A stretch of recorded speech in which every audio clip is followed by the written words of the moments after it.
Good morning, बच्चों. Today we are going to study about ND arc laser. ND arc laser is also a solid state laser, and it works on the 4-level system, and it uses optical pumping. These are the key points of ND arc laser. Now come to our topic. सबसे पहले हम ND arc laser की construction देखते हैं कि इसको हम design कैसे करते हैं, फिर हम उसकी वर्किंग देखेंगे. जैसा कि हमें पता है कि किसी भी लेज़र को डिज़ाइन करने के लिए बच्चों हमें 3 कंपोनेंट्स की रिक्वायरमेंट होती है. द फर्स्ट कंपोनेंट आपका जो होता है आपका एक्टिव मीडियम. एक्टिव मीडियम वो मटेरियल होता है जिसका हम लेज़र बनाने वाले होते हैं, डिज़ाइन करने वाले होते हैं. तो ND arc लेज़र के केस में ND arc की एक रॉड होती है जिसको हम as a active medium use करेंगे. इसके लिए हम क्या करते हैं, YAG का क्रिस्टल लेते हैं. YAG जो है यट्रियम एल्यूमिनियम गार्नेट, ये एक ऑप्टिकली आइसोट्रोपिक क्रिस्टल होता है जिसके अंदर हम नियोडियम की ND की डोपिंग कराते हैं और फिर इसको रॉड शेप देते हैं. ये जो ND आर्क की रॉड होती है ये एक्टिव मीडियम की तरह वर्क करती है. ये इसका फॉर्मूला है Y3A5O12. ये आपका ऑप्टिकली आइसोट्रोपिक क्रिस्टल है. ठीक है, तो ये हो गया बच्चों हमारा एक्टिव मीडियम. सेकेंड कंपोनेंट हमारा होता है लेज़र बनाने के लिए आपके पंपिंग या एनर्जी सोर्स. पंपिंग या एनर्जी सोर्स जो होता है वो जिसके थ्रू हम एक्साइटेशन की प्रोसेस कराने वाले हैं, जिसके थ्रू एब्जॉर्प्शन होगा एटम्स का, वो प्रोसेस जो होती है वो आपका पंपिंग या एनर्जी सोर्स कहलाती है. यहाँ पे हमने जैसे मैंने आपको पहले बताया की पॉइंट्स में कि ऑप्टिकल पंपिंग हम यूज़ करते हैं, तो इसलिए यहाँ पे ज़ेनॉन या क्रिप्टॉन फ्लैश लैम्प हमने यूज़ किया जो कि रॉड जैसे ट्यूबलाइट होती है उस शेप की होती है, जो कि अप्रॉक्स आपकी रॉड की डायमीटर के बराबर होना चाहिए. तो सेम लेंथ की हम एक लैम्प लेते हैं जो कि यहाँ पे पंपिंग का वर्क करेगी, पंपिंग की तरह काम करेगी. ठीक है, थर्ड कंपोनेंट होता है आपका ऑप्टिकल रेजोनेटर. ऑप्टिकल रेजोनेटर के लिए आप इलेप्टिकली सिलेंड्रिकल रिफ्लेक्टर लेते हैं, जैसा कि इसका नाम है इलेप्टिकली सिलेंड्रिकल. सिलेंड्रिकल इसलिए कि इसकी पूरी जो बॉडी है बच्चों ये दिख रहा है आपको, ये कैसी है, सिलेंड्रिकल है. ठीक है, और ठीक है इसकी बॉडी कैसी है आपको दिख रही है, सिलेंड्रिकल है. और सामने से जो इसका फेस है ये आपको कैसा है, इलेप्टिकल है, इसलिए इसका नाम है इलेप्टिकली सिलेंड्रिकल. और रिफ्लेक्टर इसलिए कि इसके अंदर बॉडी के अंदर सारी जो कोटिंग कर दी गई है जिसकी वजह से ये रिफ्लेक्टर की तरह वर्क करता है और लाइट इंटरनली रिफ्लेक्ट होती बाहर नहीं निकल पाती है. ठीक है, और इसके दोनों एंड्स पे हमने क्या लगा रखा है, मिरर लगा रखे हैं ताकि लाइट इंटरनली रिफ्लेक्ट होकर पार्शली कोटेड मिरर से बाहर निकल सके. ठीक है, तो ये हो गया आपका ऑप्टिकल रेजोनेटर. आपको इसका नाम समझ में आएगा. इलेप्टिकली सिलेंड्रिकल रिफ्लेक्टर क्यों बोलते हैं, क्योंकि इसकी बॉडी पूरी सिलेंड्रिकल है, सामने से ऑप्टिकल शेप की और आपके एलिप्स शेप की है और अंदर से पूरी रिफ्लेक्टेड कोटिंग की हुई है, इसलिए इसको इलेप्टिकली सिलेंड्रिकल रिफ्लेक्टर कहते हैं. ठीक है, और ये फ्लैश लैम्प को दिख रहा है आपने यहाँ पे डायग्राम में देख रहे हैं, इसको हमने इलेक्ट्रिसिटी से कनेक्ट कर रखा है ताकि हम इसको ऑन कर सकें. जैसे ही हम फ्लैश लैम्प ऑन करें ये लैम्प ऑन होगा.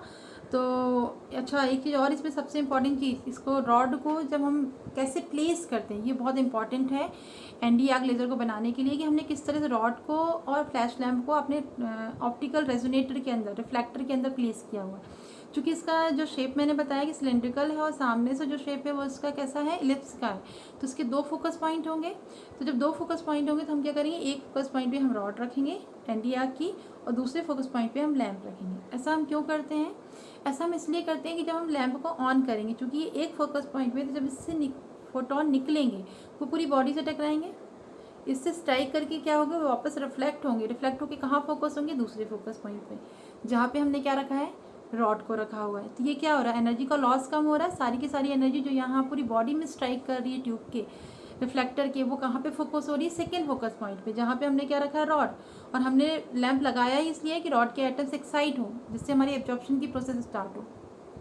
तो ये इसलिए हम क्या करते हैं, एक फोकस पॉइंट पे लैंप को और दूसरे फोकस पॉइंट पे रॉड को रखते हैं. ठीक है, जैसे ही हम लैंप ऑन करेंगे क्या होगा, ND आर्क के एटम्स एक्साइट होंगे और टॉप मोस्ट लेवल पे पहुंच जाएंगे और फिर हमारी वर्किंग स्टार्ट हो जाएगी. तो आते हैं वर्किंग पे. ये आपका जैसा कि मैंने बताया ND arc laser 4 level system पे वर्क करता है. ठीक है, जो 4 लेवल सिस्टम, तो ये E1 जो दिखा रहा है सबसे नीचे, E0 जो दिखा रहा है ग्राउंड स्टेट है, E4 this is the higher state, most excited state. ये E2 जो दिख रहे हैं ये पूरे E3 E4 एक ही लेवल को रिप्रेजेंट कर रहा है, क्योंकि जो एक लेवल होता है एक एनर्जी लेवल तक होता है, एक बैंड की तरह एक्चुअली होता है, तो उसके अंदर बहुत सारे सब लेवल्स होते हैं. तो ये आपका पूरा का पूरा किसको रिप्रेजेंट कर रहा है, 4th लेवल को. ये जो दिख रहा है आपका 3rd नंबर का लेवल, जिसको हमने E2 से रिप्रेजेंट किया है. E1 आपका 2nd नंबर का है और E0 आपका ग्राउंड स्टेट है. ये मोस्ट एक्साइटेड स्टेट है. ये दोनों आपके E2 और E1 जो है वो आपके एक्साइटेड स्टेट है. हमें पता है जब एटम एक्साइट नहीं होते किसी भी मटेरियल में नॉर्मल रूम टेम्परेचर पे, सारे के सारे एटम कहाँ पाए जाते हैं? ग्राउंड स्टेट पे। जैसे ही हम उसको एनर्जी देंगे, लैम्प को ऑन करेंगे, सारे के सारे फोटोन कहाँ फोकस होंगे? एनडीआर की रॉड पे, एटम्स एक्साइट होंगे और कहाँ चले जाएंगे? आपके ये टॉप वाले लेवल पे, टॉप मोस्ट लेवल पे पहुँच गए। चूँकि इसकी लाइफ टाइम कम है, हमें पता है अगर लेवल की लाइफ टाइम बहुत ज़्यादा है तो एटम ज़्यादा देर के लिए रुकेंगे, अगर लाइफ टाइम बहुत कम है तो एटम्स बहुत जल्दी से वहाँ से एनर्जी का एमिशन करके उसके नीचे वाले लेवल पे आ जाते हैं। क्योंकि इसकी लाइफ टाइम बहुत कम है इसलिए एटम्स क्या करें, यहाँ से बाय द स्पॉन्टेनियस एमिशन कहाँ आ जाएंगे? E2 पे आ जाएंगे। क्योंकि E2 यहाँ पर मेटास्टेबल स्टेट है और हमको पता है लेज़र की केस में मेटास्टेबल स्टेट बहुत इंपॉर्टेंट होती है, इसलिए हम डोपिंग करते हैं।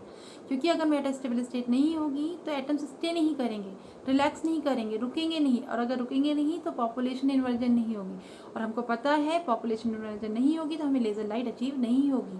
इसलिए हम चाहते हैं कि एटम्स थोड़ी देर के लिए रुकें और जिससे हमें पॉपुलेशन इन्वर्जन मिले। ठीक है, तो ये जो E2 है बच्चों, ये वाले लेवल आपका पॉप मेटास्टेबल की तरह वर्क कर रहा है। तो यहाँ पे क्या होगा, चूँकि E3 और E4 जो है शॉर्ट लाइफ स्टेट्स है तो एटम्स यहाँ से इस वाले लेवल से आपके कहाँ आ जाएंगे? E2 में आएंगे। E4 से E4, E3 से E2 में आएंगे बाय स्पॉन्टेनियस एमिशन, और E2 में काफ़ी देर के लिए रुकेंगे। क्योंकि E2 में देखो पॉपुलेशन बढ़ती जा रही है और E1 में तो पॉपुलेशन है ही नहीं, तो दोनों के बीच में क्या हो जाएगा? Population inversion. जब पॉपुलेशन इन्वर्जन होगा तो यहाँ पे कौन सा एमिशन होगा बच्चों? Stimulated emission. और जैसा कि लेज़र का नाम ही है, light amplification by stimulated emission. तो स्टिमुलेटेड एमिशन होगा मतलब हमें यहाँ पे क्या मिलेगा? लेज़र लाइट, या मिले यहाँ पे लेज़र लाइट मिल जाएगी। पर हमारा टारगेट खत्म हो गया, पर एटम्स का साइकिल खत्म नहीं होता। एटम तब तक एनर्जी का एमिशन करता रहता है जब तक वो अपनी ग्राउंड स्टेट में नहीं आ जाता, क्योंकि ग्राउंड स्टेट ही एटम की होम स्टेट होती है। तो एटम क्या करेगा? यहाँ से फिर एनर्जी का एमिशन करेगा E1 से E0 में, E0 में आने के लिए, और NR transition, non radiative transition करके आपकी ग्राउंड स्टेट में आ जाएगा। और इस तरह से एटम्स की साइकिल कंटिन्यूसली चलती रहती है, एब्जॉर्प्शन और एमिशन, जिसकी वजह से हमको लेज़र लाइट मिलती है। ठीक है, तो ये था हमारी NdArc लेज़र की वर्क। थैंक यू बच्चों।